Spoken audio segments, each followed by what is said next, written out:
Perkenalkan, nama saya Rangga Hendra dengan NIM 2211191072 dari kelas C Elektro angkatan 2019. Dalam ini saya akan membahas video tentang fisika dasar 2, materi tentang GGL, induksi dan induktansi. Bab 7, GGL, induksi dan induktansi. Pada bab-bab terdahulu, kita sudah pelajari bahwa arus listrik menghasilkan medan magnet di sekitarnya. Fenomena ini memiliki makna bahwa kemagnetan dapat dihasilkan oleh peristiwa kelistrikan. Apakah fenomena sebaliknya dapat terjadi? Apakah kelistrikan dapat dihasilkan oleh peristiwa kemagnetan? Topik ini yang akan kita bahas pada bab ini, dan ternyata kelistrikan dapat dihasilkan oleh peristiwa kemagnetan. 1. Flux magnetik. Sebelum kita masuk ke topik inti, bagaimana peristiwa kemagnetan dapat menghasilkan kelistrikan, mari kita bahas definisi flux berikut ini. Flux magnetik menyatakan jumlah garis gaya yang menembus permukaan dalam arah tegak lurus. Jika dalam suatu ruang terdapat medan magnet, jumlah garis gaya yang menembus permukaan dengan luas tertentu bisa berbeda-beda, tergantung pada kuat medan magnet dan sudut antara medan magnet dengan vektor permukaan. Flux magnetik mengukur jumlah garis gaya yang menembus suatu permukaan. Flux magnetik didefinisikan sebagai V sama dengan integral vektor B kali D vektor A, atau sama dengan integral B D kali A cos theta, dengan theta adalah sudut antara vektor B dan D vektor A. Jika pada permukaan besarnya medan magnet konstan, maka kita mendapatkan V sama dengan B integral D A cos theta. Dan jika pada permukaan sudut antara vektor B dan D vektor A selalu konstan, maka cos theta dapat dikeluarkan dari integral dan diperoleh V sama dengan B cos theta integral dA sama dengan B cos theta A sama dengan vektor B kali vektor A. Yang kedua adalah hukum Faraday. Fenomena memproduksi kelistrikan dari peristiwa kemagnetan diterangkan oleh hukum Faraday. Hukum ini menyatakan bahwa apabila terjadi perubahan flux dalam suatu loop, maka dihasilkan gaya gerak listrik atau tegangan listrik. Induksi yang berbanding lurus dengan laju perubahan flux seperti gambar berikut ini. Flux magnetik dalam kumparan diubah-ubah dengan mendekatkan atau menjauhkan magnet ke kumparan tersebut. Berdasarkan gambar berikut. 1. Ketika batang magnet didorong mendekati kumparan, maka kuat medan magnet yang ada di dalam rongga kumparan bertambah, dan akibatnya flux magnetik yang dikandung kumparan bertambah yang mengakibatkan muncul GGL induksi. Ini dipresentasikan oleh adanya arus yang diukur oleh alat ukur ampere meter. 2. Ketika batang magnet didiamkan, maka tidak ada perubahan kuat medan dalam rongga kumparan. Akibatnya flux magnetik yang dikandung kumparan tidak berubah sehingga tidak ada GGL induksi yang muncul. Tidak ada arus yang diukur ampere. 3. Ketika batang magnet ditarik keluar dari kumparan, maka kuat medan magnet yang ada dalam rongga kumparan berkurang. Akibatnya flux magnet yang dikandung kumparan tersebut berkurang, sehingga muncul GGL induksi. Yaitu hukum Lenz. Perhatikan gambar berikut ini. Medan magnet yang berubah-ubah menembus sebuah kumparan. Kemanakah arah arus induksi yang dihasilkan? Medan magnet yang berubah-ubah besarnya menembus kumparan. Dengan demikian terjadi perubahan flux dalam kumparan. Berdasarkan hukum Faraday, dihasilkan GGL induksi sigma.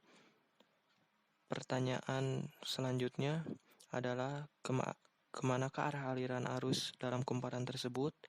Apakah arus melewati hambatan dari A ke B atau dari B ke A?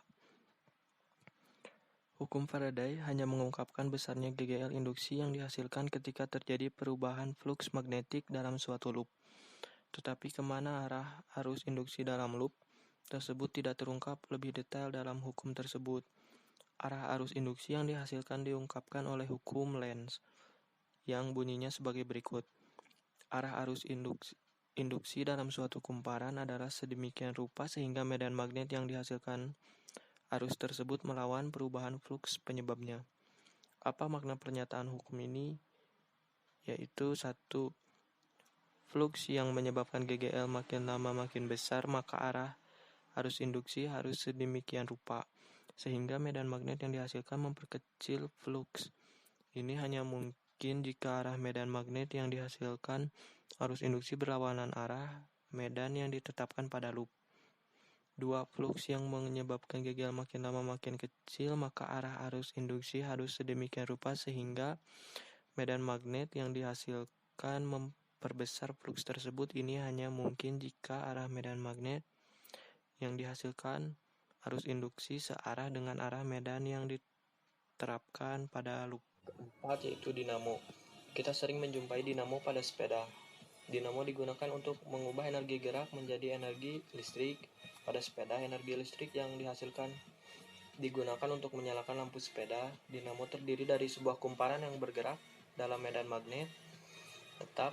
Di bagian luar dinamo ada bagian yang dapat disentuhkan atau dilepaskan dari roda sepeda ke roda sepeda, maka bagian tersebut berputar mengikuti putaran roda sehingga kumparan di dalam dinamo berputar. Akibatnya, fluks yang dikandung kumparan berubah-ubah. Perubahan fluks tersebut menghasilkan GGL induksi yang pada akhirnya mengalirkan arus ke lampu dan lampu akhirnya menyala. Di siang hari kita melepaskan kotak dinamo dengan roda sepeda sehingga lampu tidak menyala pada siang hari. Bagaimana prinsip kerja dinamo? Seperti ini. Kumparan X, Y, W, dan X dapat berputar dalam medan magnet tetap. Panjang sisi-sisi kumparan adalah A dan B. Akibat perputaran, maka luas penampang kumparan yang tegak lurus, medan magnet berubah-ubah sehingga terjadi perubahan fluks yang dikandung kumparan tersebut. Luas kumparan adalah A sama dengan A kecil kali B. Akibat perputaran kumparan, maka proyeksi luas kumparan dalam arah tegak lurus medan magnet hanya A sama dengan A kecil B kecil sin theta. Dengan demikian, fluks magnet yang dikandung kumparan tiap saat adalah V B A sama dengan B kali A kecil B kecil sin theta. Andaikan kumparan berputar dengan kecepatan sudut tetap, maka hubungan antara sudut dan kecepatan sudut memenuhi theta sama dengan omega T. Maka kita dapat menulis V sama dengan B A kecil B kecil sin omega T. 5. Yaitu induktansi.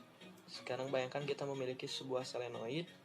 Jika solenoid tersebut dialiri arus searah, maka berpotensial antara dua ujung solenoid hampir nol karena beda tegangan dengan perkalian arus dan hambatan solenoid. Solenoid hanya berupa kawat konduktor sehingga hambatan listrik antara dua ujung solenoid hampir nol, tetapi jika solenoid dialiri arus yang berubah-ubah terhadap waktu, maka sifat solenoid akan berubah. Karena arus berubah-ubah terhadap waktu, maka kuat medan magnet dalam solenoid berubah-ubah karena luas penampang solenoid tetap, maka flux magnetik yang dikandung solenoid berubah terhadap waktu.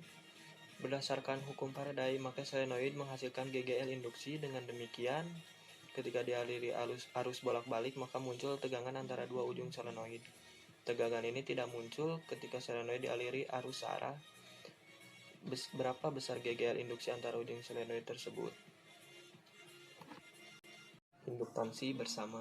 Di samping induktansi diri, kita juga mendefinisikan induktansi bersama. Induktansi bersama memerlukan kehadiran dua solenoid atau lebih. Induktansi bersama memperhitungkan efek satu solenoid terhadap solenoid lainnya. Misalkan kita memiliki dua solenoid yang didekatkan, seperti gambar berikut. Selanjutnya adalah transformator. Transformator yang sering disingkat trafo adalah alat listrik yang digunakan untuk mengubah tegangan listrik menjadi lebih besar atau lebih kecil dari tegangan semula. Tegangan yang dapat diubah oleh trafo hanya tegangan yang berubah-ubah terhadap waktu, misalkan tegangan bolak-balik. Seperti ini gambar trafo. Trafo memiliki dua kumparan. Secara umum, trafo memiliki dua kumparan. Yang satu, kumparan primer berada di bagian input, tempat tegangan listrik masuk ke dalam trafo. Dua, kumparan sekunder berada di bagian output trafo, tempat tegangan listrik hasil pengubahan keluar dari trafo. Selanjutnya, daya trafo. Pada transformator, arus dimasukkan pada kumparan primer, hasilnya pada kumparan sekunder diperoleh arus. Karena adanya arus listrik menandakan adanya energi, maka energi yang dimasukkan ke kumparan primer dapat dideteksi pada kumparan sekunder. Dengan demikian, trafo juga berperan sebagai pemindah energi dari kumparan primer ke kumparan sekunder. Ini yang saya pahami tentang GGL induksi dan induktansi. Maaf bila ada kesalahan kata-kata. Dan terima kasih. Assalamualaikum warahmatullahi wabarakatuh.